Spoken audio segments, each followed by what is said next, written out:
नमस्कार, I am Shivani Singh. So friends, कैसे हैं आप सभी? मस्त होंगे होना यहाँ पे। और डियर फ्रेंड, जैसे आप सब जानते हैं कि हम कंटिन्यू प्रिपरेशन कर रहे हैं स्पेशल यूपी ट्रिपल एससी पेट एग्ज़ाम 2025। और डियर फ्रेंड्स, यहाँ पे जो है हिस्ट्री, और हिस्ट्री में हम करने वाले हैं सल्तनत काल। यस, बहुत ही बेहतरीन थ्योरी है। और लास्ट में हम MCQ भी करेंगे। 30 MCQ है, बहुत ही गजब का सेशन रहेगा यहाँ पे। ओके, क्लास यहाँ पे 9 है। इससे पहले हमने 8 क्लास कंप्लीट करा दी है हिस्ट्री की। देन आप सारी क्लास को अच्छे से वॉच कर सकते हैं। और बाय शिवानी सिंह मेरे द्वारा ही कंटिन्यू सेशन आप सबको कराए जा रहे हैं। और डियर फ्रेंड्स, आप सबके लिए एक गुड न्यूज़ है। और गुड न्यूज़ ये है, अगर आपको बिल्कुल फ्री में, देखो, अगर आपको बिल्कुल फ्री में PDF चाहिए तो ये हमारा व्हाट्सएप नंबर है 7505890761। ओके, ये हमारा क्या है, व्हाट्सएप नंबर है। आप मुझे इस व्हाट्सएप नंबर पे मैसेज कर सकते हैं, मैं आपको ग्रुप में ऐड कर दूंगी। ओके, क्योंकि क्या होता है, हम ओनली वीडियो को 1 या 2 बार ही वॉच करेंगे। अब मैं भी आपको ये फोर्स नहीं करूंगी कि आप बार बार वीडियो वॉच करते रहे। नहीं भैया, आपका टाइम वेस्ट होगा। और क्या हम ऐसा चाहेंगे कि आपका टाइम वेस्ट हो? नहीं, आप क्लास को ओनली 1 या 2 बार तब वॉच कर सकते हैं जब फर्स्ट टाइम आपकी समझ में आई हो। ओके, सिर्फ और सिर्फ कंसेप्ट समझने के लिए। बाकी आप जो अपना अभ्यास करेंगे वो आप PDF से ही करेंगे, तभी होगा। आप कितनी भी बार वीडियो को वॉच क्यों ना कर ले, लेकिन आपकी तैयारी तभी होगी जब आप PDF को अच्छे से पढ़ेंगे और उससे अभ्यास करेंगे। ठीक है, तो इसलिए मैं गलत चीज़ के लिए आपको यहाँ पे एडवाइस नहीं दूंगी कि आप PDF न लो, आप वीडियो को ही वॉच करो, जो है बार बार ये वगैरह वगैरह, तो नहीं यहाँ पे। ठीक है, चलिए, तो अब यहाँ पे हम बढ़ते हैं। और बहुत ही बेहतरीन से हमारे MCQ रहेंगे, एकदम मस्त वाले। और सबसे पहले हम थ्योरी करेंगे और लास्ट में हम 30 MCQ करेंगे। तो डियर फ्रेंड्स, यहाँ पर आप देख सकते हैं, भारत का सबसे पहले अरबों में मोहम्मद बिन कासिम के नेतृत्व में आक्रमण किया और भारत को लूटने का प्रयास किया। तो भारत पर सबसे पहले अरबों ने मोहम्मद बिन कासिम के नेतृत्व में आक्रमण किया। किसने? अरबों ने। तो सबसे पहले भारत में किसने, ठीक है, आक्रमण किया? अरबों ने मोहम्मद बिन कासिम के नेतृत्व में आक्रमण किया था और भारत को लूटने का काफ़ी प्रयास किया। इसके बाद महमूद गजनवी भारत आया और इसने 17 बार भारत पर आक्रमण किया। ओके, यहाँ की अपार संपत्ति को वह लूटकर गजनी ले गया। और अल बरूनी महमूद गजनवी के शासनकाल में इतिहासकार था। तो यहाँ से किस तरह क्वेश्चन बनता है कि भारत पर सबसे पहले किसने आक्रमण किया था? अरबों ने। उस समय किसका जो है नेतृत्व था? मोहम्मद बिन कासिम का नेतृत्व था। फिर यहाँ से ये भी क्वेश्चन बनता है कि महमूद गजनवी भारत आए थे और इन्होंने भारत पर आक्रमण कितनी बार किया? तो जो यहाँ पे महमूद गजनवी हैं, इन्होंने भारत पर आक्रमण कितनी बार किया? तो भैया इन्होंने किया है पूरे 17 बार आक्रमण। ओके, चलिए नेक्स्ट देखो यहाँ पे। फिर यहाँ पर आते हैं मोहम्मद गौरी। फिर मोहम्मद गौरी आए और इसने उत्तर भारत पर राज किया। तो मोहम्मद गौरी ने राज किया उत्तर भारत पर। मोहम्मद गौरी ने विजित प्रदेशों की देखभाल के लिए कुतुबुद्दीन ऐबक को नियुक्त किया था। 1206 में मोहम्मद गौरी की मृत्यु के बाद में इसका गुलाम कुतुबुद्दीन ऐबक ने अपना शासन शुरू किया और इसने सल्तनत काल की नींव रखी, जिसे दिल्ली सल्तनत भी कहा जाता है। तो यहाँ से किस तरह क्वेश्चन बनते हैं? इस तरह क्वेश्चन बनेगा, मोहम्मद गौरी आया और इसने किस पर राज किया? उत्तर भारत पर राज किया। फर्स्ट क्वेश्चन आपका तैयार है। फिर मोहम्मद गौरी ने विजित प्रदेशों की देखभाल के लिए किसे नियुक्त किया? तो कुतुबुद्दीन ऐबक को नियुक्त किया। यहाँ पे सेकंड क्वेश्चन आपका ये बनता है। फिर ये बनता है कि 1206 में मोहम्मद गौरी की मृत्यु के बाद इसका गुलाम, ठीक है, कुतुबुद्दीन ऐबक ने अपना शासन शुरू किया। तो मोहम्मद गौरी की मृत्यु कब हुई थी? तो 1206 में हुई थी। इस तरह भी क्वेश्चन आपका बनता है। फिर सल्तनत काल की नींव रखी, जिसे क्या कहा जाता है? दिल्ली सल्तनत भी कहा जाता है। इस तरह आपके सारे क्वेश्चन बनेंगे।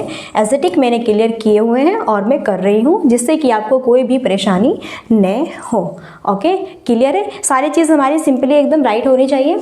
अब हम पढ़ेंगे यहाँ पे सल्तनत काल।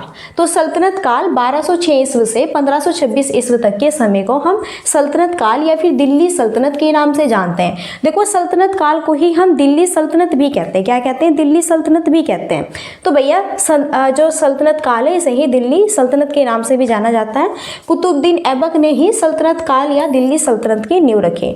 तो दिल्ली सल्तनत या फिर सल्तनत काल की नींव किसने रखी? तो उसके संस्थापक कौन है? कुतुबुद्दीन ऐबक है। यहाँ से क्वेश्चन बनेगा, यहाँ से क्वेश्चन बनेगा इसका टाइमिंग क्या है। ओके, फिर दिल्ली सल्तनत की दरबारी भाषा फारसी थी। यहाँ से क्वेश्चन इस तरह बनेगा कि जो ये सल्तनत काल है दिल्ली सल्तनत, इसकी दरबारी भाषा क्या थी? फारसी थी।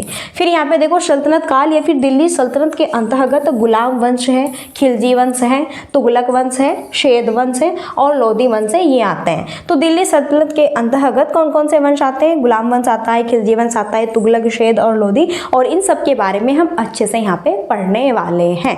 क्लियर है सारी चीज़? और सारी चीज़ बिल्कुल यहाँ पर आपकी क्लियर होनी चाहिए, कोई भी डाउट्स आपको नहीं होना चाहिए। ओके, चलिए अब देखो हम पढ़ेंगे पहले गुलाम वंश के बारे में, और सीक्वेंस वाइज सारी चीज़ें आपकी एकदम राइट तरीके से यहाँ पे मैंने नोट की हुई है। ओके, अब पढ़ेंगे गुलाम वंश। तो अगर हम गुलाम वंश के टाइमिंग की बात करें 1206 से 1290, गुलाम वंश का संस्थापक होता है कुतुबुद्दीन ऐबक, और इसकी राजधानी लाहौर थी। इसे लाख बख्श के नाम से भी जाना जाता था। इसने कुतुब मीनार की नींव रखी थी तथा 2.5 दिन का झोपड़ा नामक मस्जिद का निर्माण भी कराया था। यहीं पे कुव्वत उल इस्लाम मस्जिद का निर्माण भी कुतुबुद्दीन ऐबक ने ही करवाया था, और दिल्ली का पहला सुल्तान भी कुतुबुद्दीन ऐबक ही था। तो यहाँ से देखो किस तरह क्वेश्चन बनेंगे, और बहुत ही इंपॉर्टेंट यहाँ पर ये पॉइंट्स है आपका। अगर हम गुलाम वंश की बात करें सबसे पहले तो आप इसकी टाइमिंग यहाँ पे याद रखिए 1206 से 1290। ओके, क्लियर है, सारी चीज़ें भूलना नहीं है। फिर गुलाम वंश की सिंपल सी बात है, संस्थापक कौन होते हैं? कुतुबुद्दीन ऐबक होते हैं। राजधानी कहाँ पर थी? लाहौर में थी, और इसे लाख बख्श के नाम से भी जाना जाता है गुलाम वंश को। और इसकी नींव किसने रखी थी? कुतुब मीनार की नींव रखी थी भाई। यहाँ पे 2.5 दिन का झोपड़ा नामक मस्जिद का निर्माण कराया था। किसने? इन्होंने ही, कुतुबुद्दीन ऐबक ने। फिर कुव्वत उल इलाम मस्जिद का निर्माण भी कुतुबुद्दीन ऐबक ने ही करवाया था, और दिल्ली का पहला सुल्तान भी कुतुबुद्दीन ऐबक को ही कहा जाता है। अगर क्वेश्चन बने कि दिल्ली का पहला सुल्तान किसे कहा जाता है, तो कुतुबुद्दीन ऐबक को ही कहा जाता है। ये सारे पॉइंट्स आपको याद रखने हैं। आगे देखो, ऐबक यानी कि कुतुबुद्दीन ऐबक, कुतुबुद्दीन ने लिखते हुए ऐबक ही यहाँ पे नोट किया है।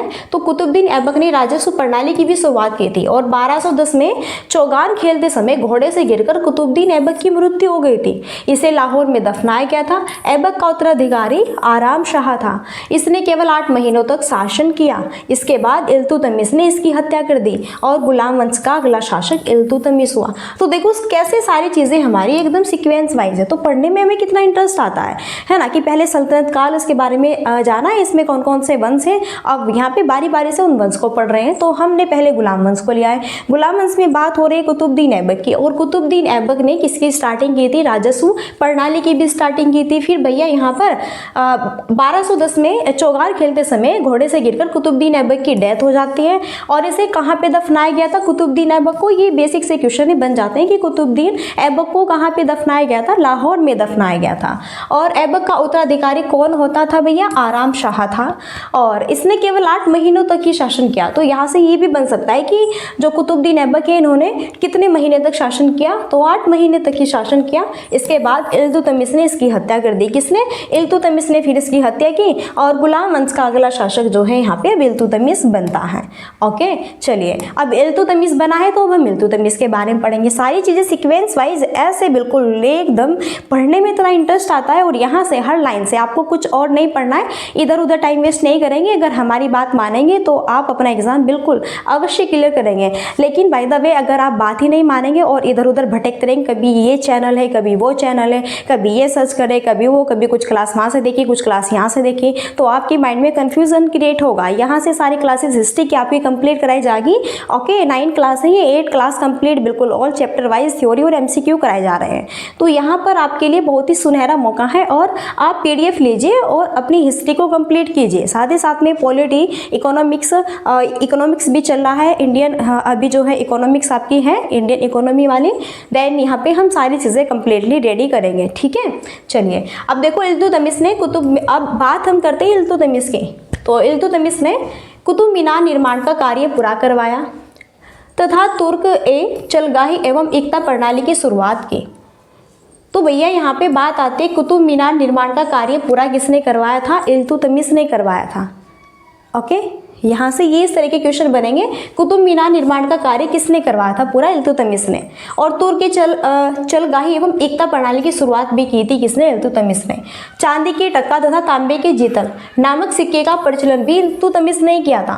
तो बहुत ही बेहतरीन basic very very important points हैं। और 1236 में इल्तुतमिश की मृत्यु के बाद में इसकी पुत्री रजिया सुल्तान, जो कि काफ़ी इंपॉर्टेंट है, ये गुलाम वंश की अगली शासिका बनी। और रजिया दिल्ली सल्तनत की प्रथम मुस्लिम महिला शासिका भी यहाँ पे बनी। तो very very very very very very very important question. कैसे क्वेश्चन? ऐसे भी क्वेश्चन बन सकता है आपका कि दिल्ली सल्तनत की प्रथम महिला और वो भी मुस्लिम कौन शासिका बनी? और उनका नाम आता है रजिया सुल्तान, जो कि इल्तुतमिश की पुत्री थी। ओके, चलिए, आई होप आपके सारे डाउट्स क्लियर हैं। चलो भाई, ये तो हो गया ना यहाँ पे। चलिए, अब रजिया सुल्तान के बारे में थोड़ी चीज़ें हम यहाँ पे देखते हैं। रजिया सुल्तान ने केरा प्रणाली की स्टार्टिंग की थी। केरा ये क्या होता है? मुंह ना ढकना, पर्दा ना करना। देखो यह है भैया आपकी क्या थी? मोमदन थी। और आपको पता है कि इनमें क्या होता है, इनकी जो रूल्स होते हैं, नियम होते हैं, ये फेस को ढकते हैं, है ना, काफ़ी पर्दा वर्दा इनमें होता है। तो रजिया ने केरा प्रणाली की स्टार्ट की थी। मुँह न ढकना, पर्दा न करना, ये सब चीज़ें नहीं करती थी।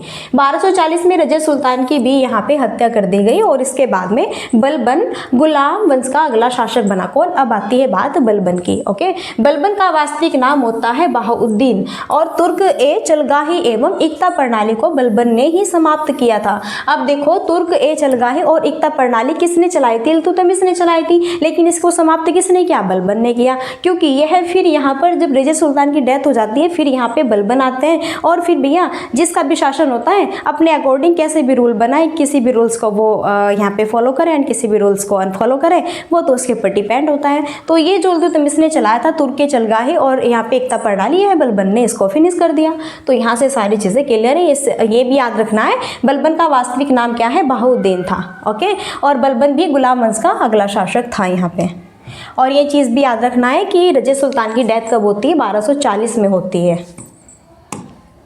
चलिए, अब बलबन की बात है तो बलबन के बारे में पढ़ते हैं। बलबन ने लौह और रक्त की नीति भी अपनाई थी। यहाँ से क्वेश्चन बनता है कि लौह और रक्त की नीति किसने अपनाई थी? तो ये अपनाई थी बलबन ने। ओके, फिर है गुलाम वंश का अंतिम शासक शमसुद्दीन कैमुर्स था।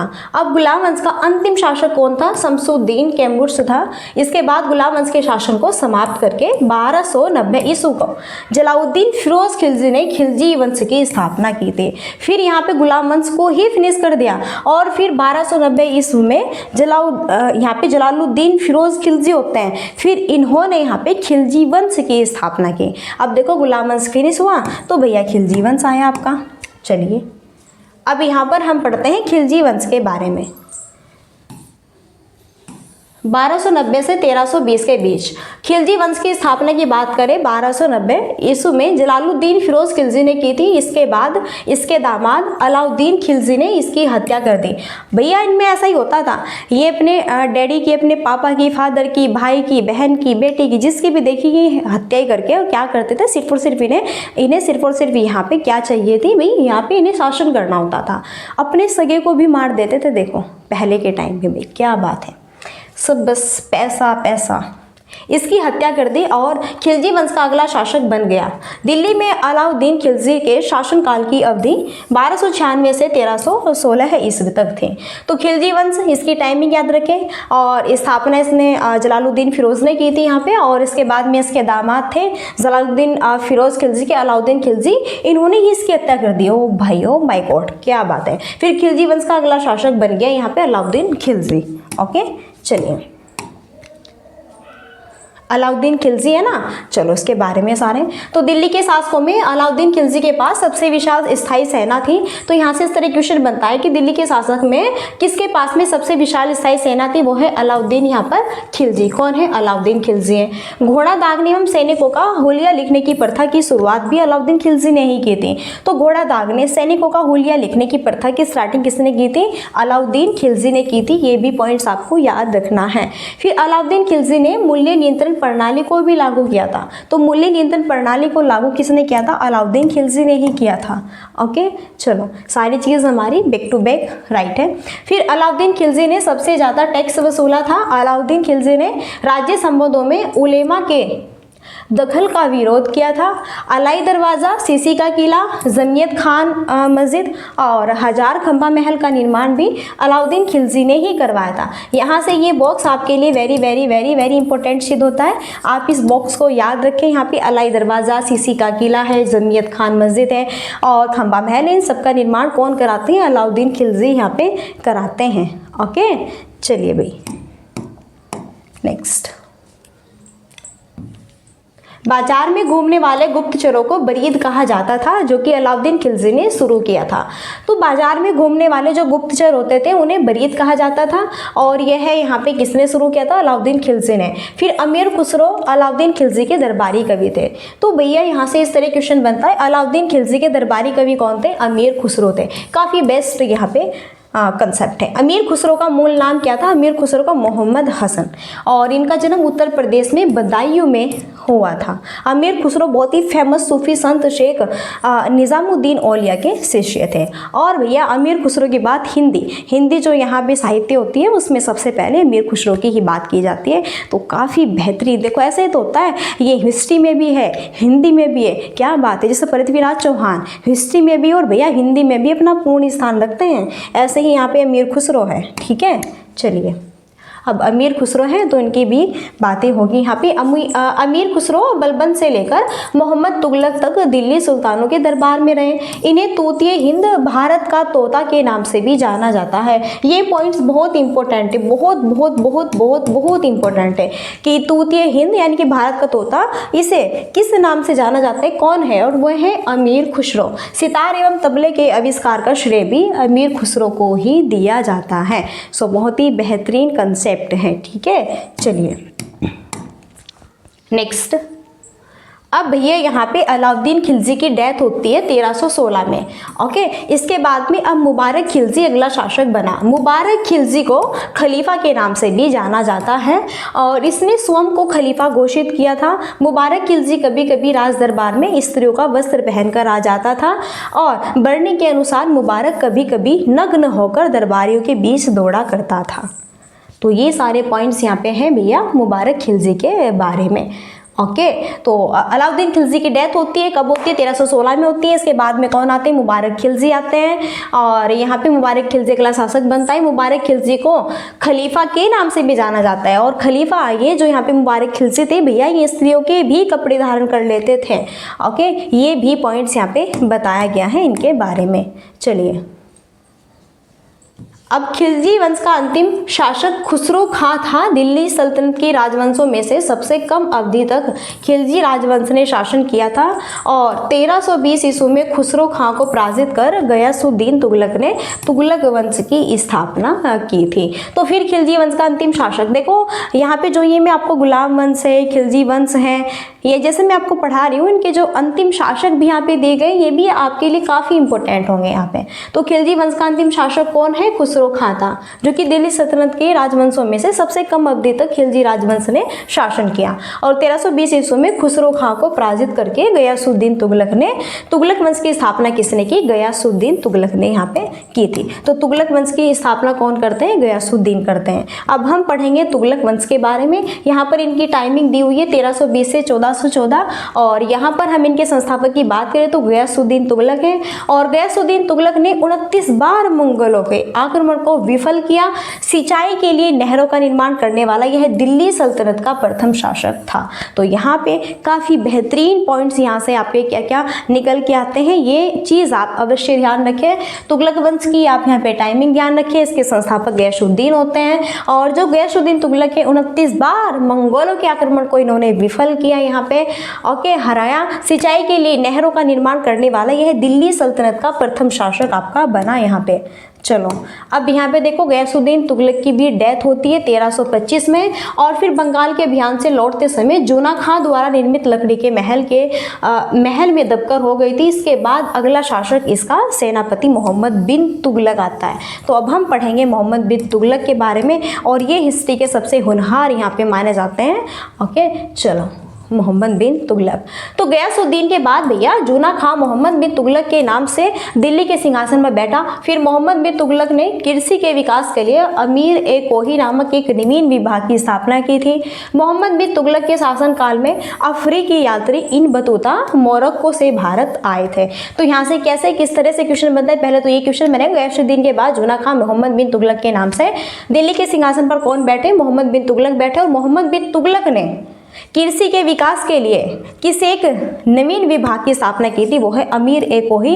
ये पॉइंट्स आपको याद रखना है, काफ़ी बेहतरीन पॉइंट्स हैं। फिर है मोहम्मद बिन तुगलक के शासनकाल में अफ्रीकी यात्री इब्न बतूता मोरक्को से भारत आते हैं। किसके शासनकाल में, यहाँ पर मोहम्मद बिन तुगलक के ही शासनकाल में। ओके चलो, इब्न बतूता, देखो इब्न बतूता ने रेहला नामक पुस्तक लिखी थी। अब इब्न बतूता के बारे में यहाँ पे इंपॉर्टेंट पॉइंट्स है। इब्न बतूता ने रेहला नामक पुस्तक यहाँ पर लिखी है, और जिसमें कि मोहम्मद बिन तुगलक के शासनकाल का वर्णन किया गया था। इब्न बतूता ने ढोल की तेज आवाज़ के साथ एक महिला का अपने पति की चिता के साथ में श्वेत को जला लेने के दृश्यों का भी भयानक चित्रण किया था। किसने, यहाँ पे इब्न बतूता ने। तो ये सारी चीज़ें आप याद रखें। चलिए नेक्स्ट, चमड़े के सिक्के चलाने की वजह से मोहम्मद बिन तुगलक को पागल राजा की उपाधि दी गई थी। मोहम्मद बिन तुगलक की मृत्यु पर इतिहासकार बदायूनी ने लिखा है, अतः लोगों को उसे मुक्ति मिली और उसे लोगों से। तो यहाँ पर देखो चमड़े के सिक्के चलाने की वजह से मोहम्मद बिन तुगलक को पागल, भैया इन्होंने चमड़े के सिक्के चलाए थे मोहम्मद बिन तुगलक ने, इस वजह से इन्हें सभी क्या कहने लगे, पागल राजा कहने लगे। और मोहम्मद बिन तुगलक की मृत्यु पर इतिहासकार बदायूनी ने लिखा है कि लोगों को उससे मुक्ति मिली और उसे लोगों से मुक्ति मिली, यानी कि लोग उससे परेशान थे, ये लोगों से परेशान थे। ओके चलो आगे देखते हैं नेक्स्ट। अब यहाँ पे देखो मोहम्मद बिन तुगलक के शासनकाल में दक्षिण में हरिहर एवं बुक्का नामक दो भाइयों ने 1336 ईस्वी में स्वतंत्र राज्य विजयनगर की स्थापना की। यहाँ से बहुत ही बेहतरीन क्वेश्चन बनता है कि विजयनगर की स्थापना किसने की, हरिहर एवं बुक्का नामक दो भाई थे। कब की थी, 1336 में की थी। फिर मोहम्मद बिन तुगलक के बाद में अगला शासक होता है फिरोज तुगलक। ओके, फिरोज तुगलक ब्राह्मणों पर जजिया लागू करने वाला पहला मुसलमान शासक था। तो भैया यहाँ से ये क्वेश्चन बनता है कि ब्राह्मणों पर जजिया लागू करने वाला पहला मुसलमान शासक कौन था, फिरोज तुगलक था। और ये सारे क्वेश्चन मैं आपको लास्ट में दिखाऊंगी, तब आपको यह यहाँ पे रियलाइज होगा कि हाँ इसी तरह से सारे क्वेश्चंस आपके बनते हैं एग्जाम में। फिरोज तुगलक ने अनाथ मुस्लिम महिला, विधवाओं एवं लड़कियों की सहायता के लिए एक नए विभाग दीवान ए खैरात की स्थापना की थी। दासों की देखभाल के लिए फिरोज ने एक नए विभाग दीवान ए बंदनाग की भी स्थापना की। तो दीवान ए खैरात और दीवान ए बंदगान, इन दोनों की स्थापना किसने की है, फिरोज तुगलक ने की है। ओके, महिलाओं के लिए, इन सब के लिए यहाँ पे। चलो भैया फिरोज तुगलक ने एक नया कर, सिंचाई कर भी लगाया। यहाँ से भी क्वेश्चन बनता है कि एक नया कर, सिंचाई कर किसने लगाया था, फिरोज तुगलक ने लगाया था, जो उपज का 1/10 भाग था। तुगलक वंश का अंतिम शासक महमूद तुगलक था। और यहाँ पे तैमूर ने सुल्तान नसरुद्दीन महमूद तुगलक के समय 1398 ईस्वी में दिल्ली पर आक्रमण भी किया था। ओके नेक्स्ट, अब बात करते हैं सैयद वंश की। सैयद वंश की बात करते हैं, इसकी टाइमिंग दी हुई है 1414 और 1451। देखो सैयद वंश का संस्थापक कौन होता है, खिर्ज खां होता है। खिर्ज खां के पुत्र मुबारक खां ने शाह की उपाधि धारण की। यमुना के किनारे मुबारकबाद की स्थापना मुबारक शाह ने की थी।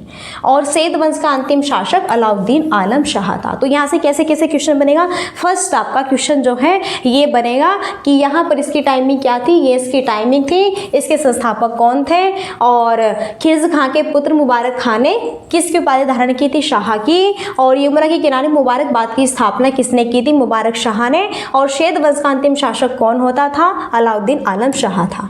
तो यहाँ से ये पॉइंट्स आपके बनेंगे। क्लियर है। चलिए अब बात करते हैं लोधी वंश की। इसकी टाइमिंग है 1451 से 1426। लोधी वंश के संस्थापक की बात करें, बहलोल लोधी होते थे। बहलोल लोधी ने बहलोल सिक्के का भी प्रचलन करवाया था। इसके बाद अगला शासक सिकंदर लोधी हुआ। सिकंदर लोधी बहलोल लोधी का पुत्र एवं उत्तराधिकारी था। सिकंदर लोधी ने 1489 और यहाँ पे 1517 तक शासन किया था। 1504 ईस्वी में सिकंदर लोधी ने आगरा शहर की स्थापना की थी। तो भैया बहलोल लोधी और यहाँ पे इनसे रिलेटेड सारे क्वेश्चन बनते हैं, पॉइंट से आपको पीडीएफ मिल जाएगी। ओके, आप वहाँ से ये सारी चीज़ें अपनी पढ़ सकते हैं, बार बार अभ्यास। सिकंदर लोधी ने गुलरुख्यूब नाम से फारसी में कविताएं लिखी तथा आगरा को अपनी राजधानी बनाया था। गले की बीमारी के कारण सिकंदर लोधी की मृत्यु 1517 में हो गई। इसी दिन इसका पुत्र इब्राहिम लोधी इब्राहिम शाह की उपाधि से आगरा के सिंहासन पर बैठा था। तो भैया इनके साथ तो ऐसा ही होता था, उधर वो गुजर रहा है तो उधर ये भाई शासन कर रहे हैं, ये कर रहे हैं, वो कर रहे हैं, बस ऐसा ही चलता था। देखो कितनी यहाँ पे स्लो हो गई आपकी ये, 1 मिनट रुकिए।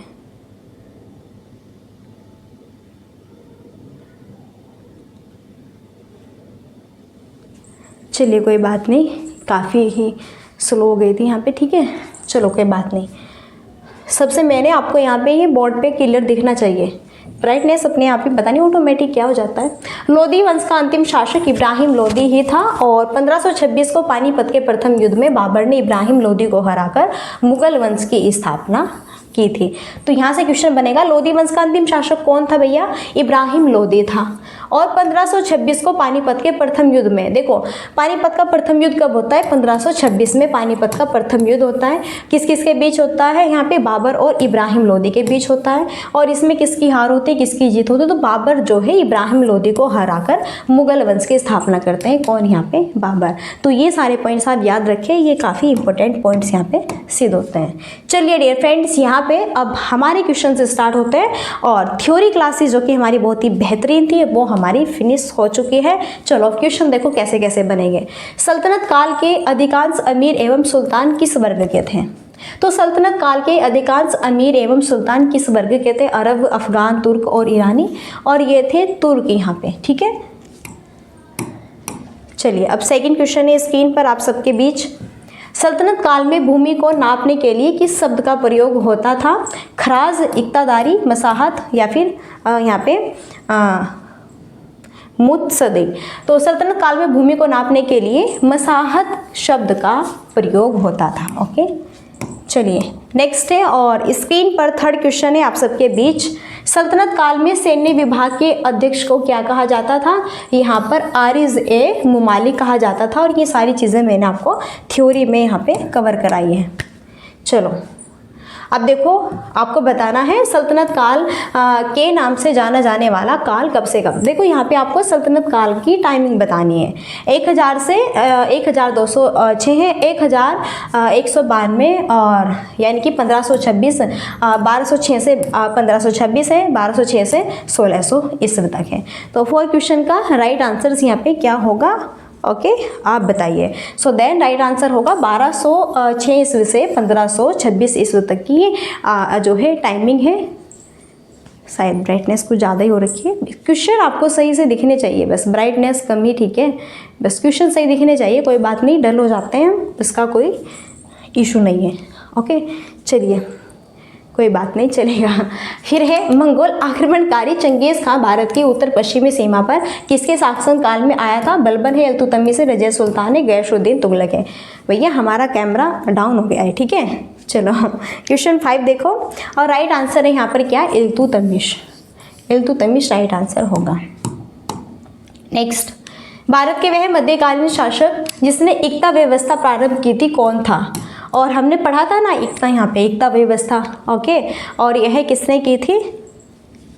और ये की थी भैया इल्तुतमिश ने। देखो इन्होंने तो की थी इल्तुतमिश ने, और फिर यहाँ पे इनको हटाते कौन है वो आप कमेंट बॉक्स में बताइएगा। मैंने पढ़ाया हुआ है थ्योरी में सारी चीज़ें। दिल्ली का वह प्रथम शासक जिसने दरबार में गैर इस्लामी प्रथाओं का प्रचलन प्रारंभ किया कौन था? कुतुबुद्दीन ऐबक था, इल्तुतमिश था, बलबन था या फिर अलाउद्दीन खिलजी था? एजेटिक 7 क्वेश्चन का राइट आंसर है बलबन। बलबन ने ही तो दिल्ली का यहाँ पे शासक हुए थे जिसने दरबार में गैर इस्लामी प्रथाओं का प्रचलन प्रारंभ किया था, बलबन ने। ओके चलो रक्त और लोहा की नीति में विश्वास करने वाला शासक भी कौन था, और ये थे बलबन। देखो ये भी मैंने चीज़ें थ्योरी में यहाँ पे आपको कवर कराई हैं।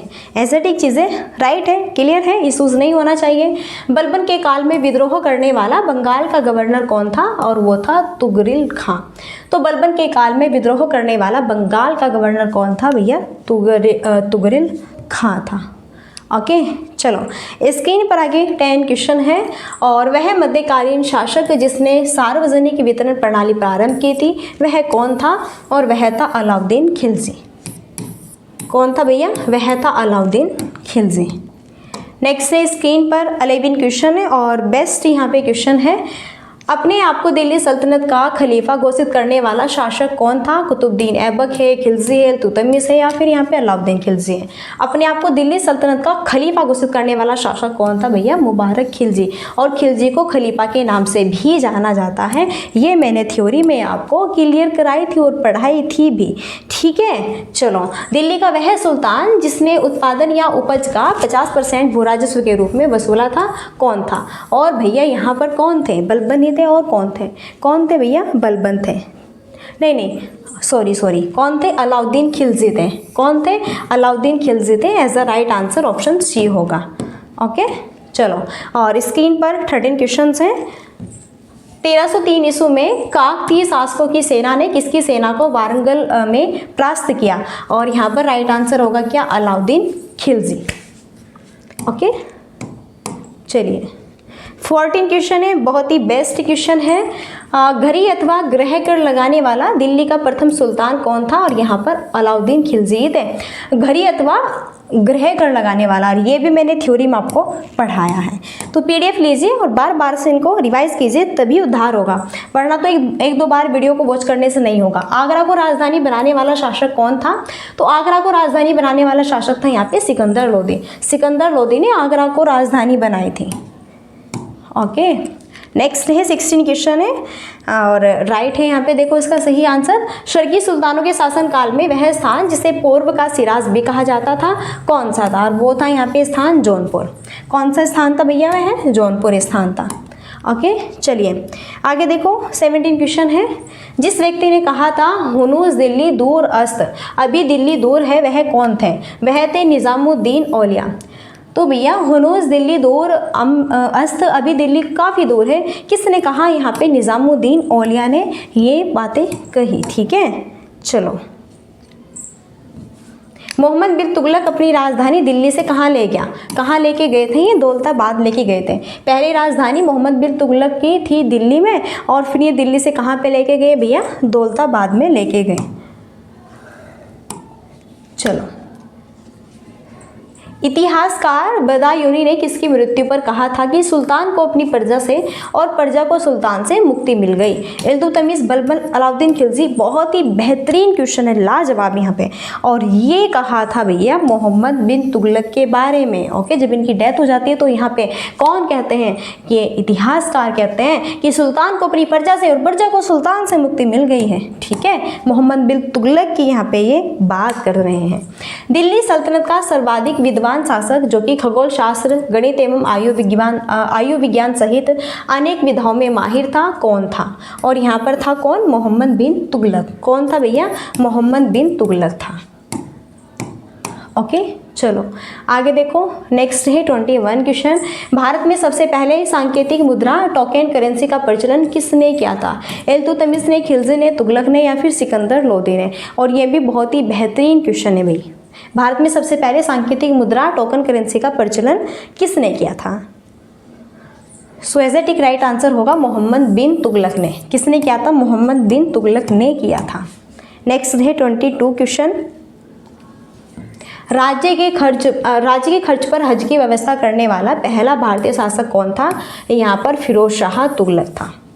ओके सो आगे देखो यहाँ पे 23 क्वेश्चन है और ये काफ़ी इंपॉर्टेंट क्वेश्चन है डियर फ्रेंड्स, कि दिल्ली का वह सुल्तान जिसने एक रोजगार कार्यालय, दीवाने खेरा तथा दारुल सफा की स्थापना की थी कौन था, अलाउद्दीन खिलजी, तुगलक, या फिर यहाँ पे सिकंदर लोदी। और यहाँ से थ्योरी में मैंने सारे क्वेश्चंस यहाँ पे आपके कवर कराए हैं। एग्जैक्ट राइट आंसर होगा फिरोज शाह तुगलक। ओके चलो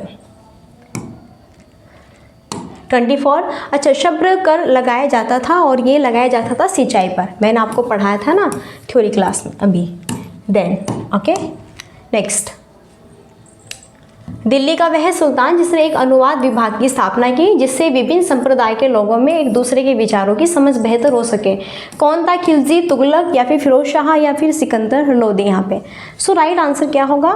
एजेटिक राइट आंसर होगा यहाँ पर भी फिरोज शाह तुगलकी। ओके, चलिए, जौनपुर शहर की स्थापना किसने की थी? और जौनपुर शहर की स्थापना जो है ये किसने की थी? ये भी जो है फिरोज शाह तुगलक ने ही की थी। सारी चीज़ें मैंने थ्योरी में पढ़ाई है। देखो, ये भी मैंने पढ़ाया था कि ब्राह्मणों पर भी जजिया कर लगाने वाला सुल्तान कौन था, और यहाँ पर ये भी फिरोज शाह सुल्तान नहीं थे, आपके मुसलमान थे, ठीक है, जो कि ब्राह्मणों पर जजिया कर लगाया था इन्होंने। नेक्स्ट देखो, यहाँ पे 28 क्वेश्चन है, बेहतरीन क्वेश्चन है, एकदम मस्त यहाँ पे, कि टोपरा तथा मेरठ से 2 अशोक स्तंभ दिल्ली कौन लाया था? तो भैया कौन लाया था? तो राइट आंसर है यहाँ पर फिरोज शाह तुगलक लाए थे। नेक्स्ट है 29 क्वेश्चन, तानसेन का मकबरा कहाँ पर स्थित है? ये बहुत ही फेमस संगीतकार थे तानसेन, और ये बताना है इनका मकबरा कहाँ पर है। तो ये स्थित है आपका ग्वालियर में, ठीक है। चलो, लास्ट क्वेश्चन है, अमीर खुसरो की सुल्तान का दरबारी कवि था? भैया अमीर खुसरो बहुत ही इंपॉर्टेंट चीज होते हैं ये, हिंदी में भी, यहाँ पे हिंदी में भी अपना काफ़ी महत्वपूर्ण स्थान रखते हैं और हिस्ट्री में भी महत्वपूर्ण स्थान रखते हैं। अमीर खुसरो के सुल्तान के दरबारी कवि थे इल्तुतमिश, बलबन, अलाउद्दीन खिलजी या फिर मोहम्मद बिन तुगलक के, और ये थे अलाउद्दीन खिलजी के। किसके थे? अलाउद्दीन खिलजी। सो अमीर खुसरो अलाउद्दीन खिलजी के दरबारी कवि थे। ओके, 30 क्वेश्चंस कंप्लीट हुए। सो प्लीज़ आप हमें बताइएगा आपको थ्योरी क्लास एंड यहाँ पे MCQ कैसे लगे। आई होप बिल्कुल अच्छे ही लगे होंगे डियर फ्रेंड्स। और यहाँ पर UPSSC पेट एग्जाम 2025 में ये देखो, यहाँ पे भारतीय अर्थव्यवस्था इंडियन इकोनॉमिक्स की थ्योरी और 25 क्वेश्चन है। योजना आयोग पंचवर्षीय योजना, इसमें मैंने पढ़ाया है, बहुत बेहतरीन क्लास है, फर्स्ट क्लास है, मेरी ही क्लास है, आप इसे वॉच कर सकते हैं। देन यहाँ पे लास्ट क्वेरी यही है, like and share and subscribe की। सेशन आपको अच्छा लगता है तो बिल्कुल आप सेशन को सब्सक्राइब करना बिल्कुल न भूलें, और अगर आपको अच्छा लगता है तो आप कर सकते हैं, अदरवाइज हम आपको फोर्स नहीं करेंगे। और डियर फ्रेंड्स, यहीं पर अब हम मिलते हैं नेक्स्ट सेशन में, और तब तक के लिए so thanks for watching, keep study and bye bye, take care, जय हिंद, जय भारत, नमस्कार।